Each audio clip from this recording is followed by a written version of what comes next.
Hello friend, welcome to another video. My name is Aliyan Arman and you are watching a vlog. So basically آج ہم explain کرنے والے ہیں reality of moon landing. کیا واقعی امریکہ چاند پہ پہنچ گئی تھی؟ تو اس کے بارے میں آج ہم تفصیل سے بات کریں گے. تو آپ لوگوں سے درخواست ہے کہ ہماری ویڈیو کو اینڈ تک دیکھیں اور ہمارے ساتھ رہے. تو چلتے ہیں ویڈیو کی طرف.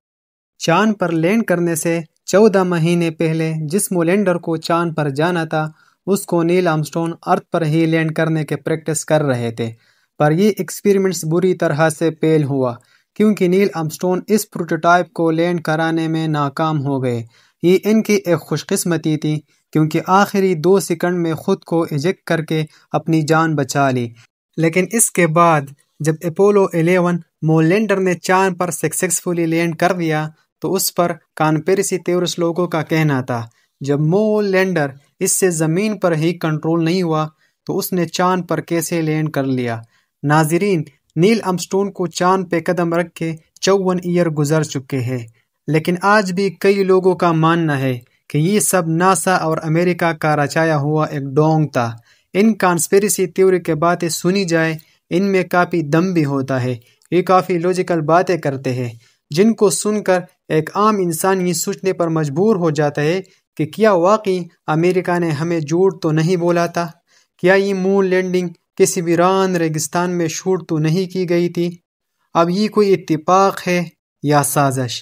پر یہ تھیوری ہر کچھ عرصے کے بعد دوبارہ سے زندہ ہونے کا کوئی نہ کوئی بہانہ ڈھونڈ لیتی ہے.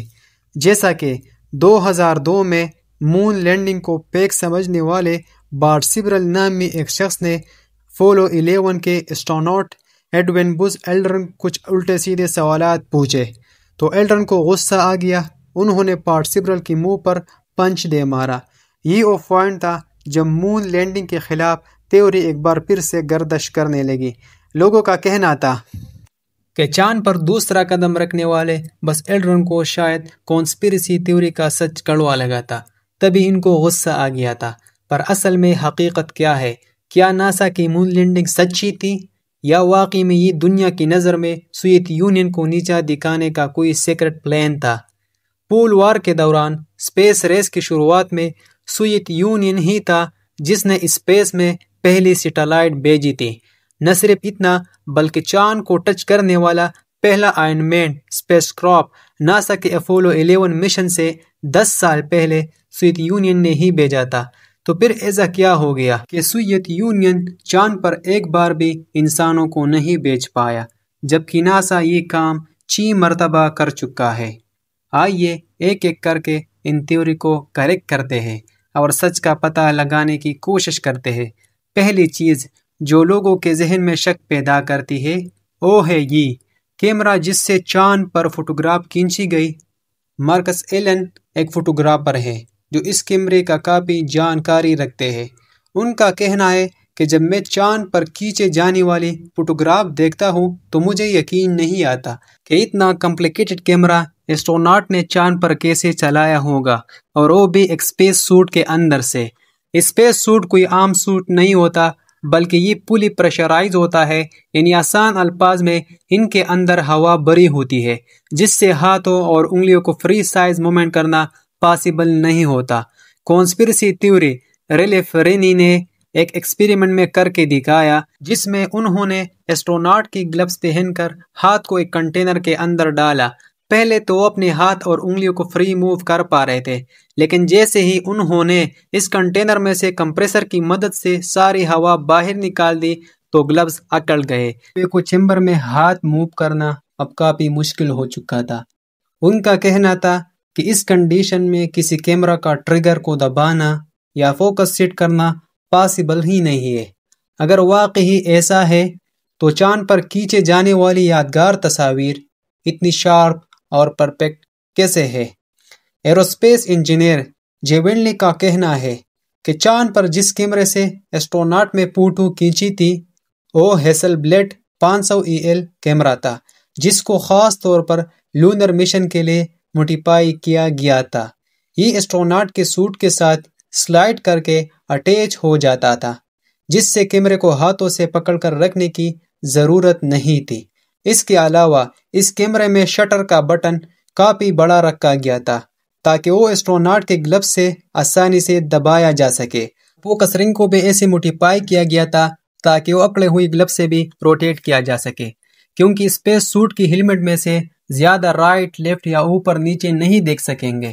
اس وجہ سے اسٹروناٹ نے پہلے ارتھ پر ہی اس چیز کی اچھی خاصی پریکٹس کی تھی تاکہ چاند پر وہ بہترین فوٹو کیپچر کر سکے۔ ان بہترین فوٹو میں بھی کانسپریسی تھیوری نے ایک غلطی پکڑ لی، لونر شیڈوز۔ امریکن راکٹ ڈائن کمپنی کا ایک فارمر ہیڈ کا ماننا ہے کہ تصویروں میں دیکھنے والے شیڈوز اس بات کا ثبوت ہے کہ ہم کبھی چاند پر گئے ہی نہیں تھے۔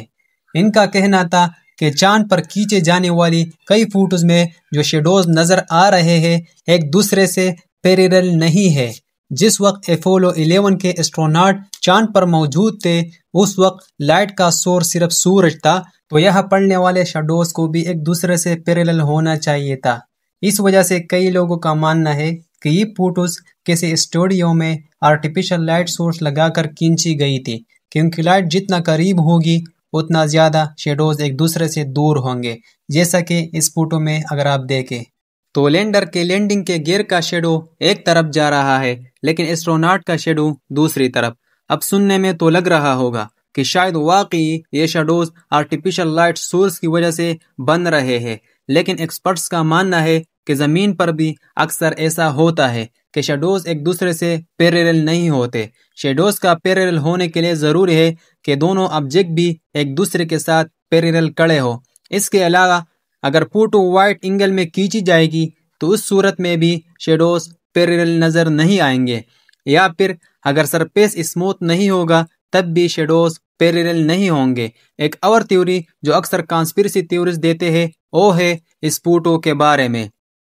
اس میں اسٹروناٹ ایلڈرن لونر لینڈنگ کے سیڑھیوں سے اتر رہے ہیں اور لینڈر کی سائڈ پر سورج کی روشنی نہیں پڑ رہی، لیکن پھر بھی لینڈر اچھی طرح روشن دکھ رہے ہیں۔ تو کیا وجہ ہے؟ لینڈر کا شیڈوز پوری طرح بلیک ہے لیکن اسٹروناٹ کی باڈی پر لائٹ بل رہی ہے۔ کانسپریسی تھیورسٹ مارکس ایلن کا کہنا ہے کہ یہ صرف اس صورت میں ممکن ہے اگر ان پر کوئی دوسری صاف لائٹ بل رہی ہو۔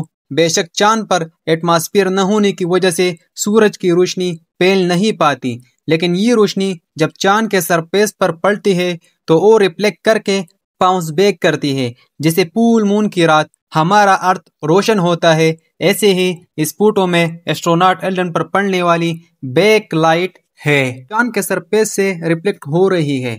لائٹنگ کو لے کر ہی بات کی جائے تو امریکن فلیگ سے پار ہونے والی لائٹ کو بھی شک کے نظروں سے دیکھا جاتا ہے۔ کانسپریسی تھیورسٹ کا ماننا ہے کہ اگر امریکن فلیگ کے ایک سائڈ پر سورج کی روشنی پڑ رہی ہے تو اس کی دوسری سائڈ پر بھی پرفیکٹلی روشن کیسے ہے؟ اصل میں چاند پر جو امریکن فلیگ لگایا گیا تھا وہ نائلون کا بنا تھا، اور یہ اس میٹیریل کا خاصیت ہے کہ وہ لائٹ کو آسانی سے پار ہونے دیتا ہے۔ پھر اگر چاند پر ہوا ہی نہیں ہے تو امریکن فلیگ کو لگاتے وقت یہ لہرا کیوں رہا تھا؟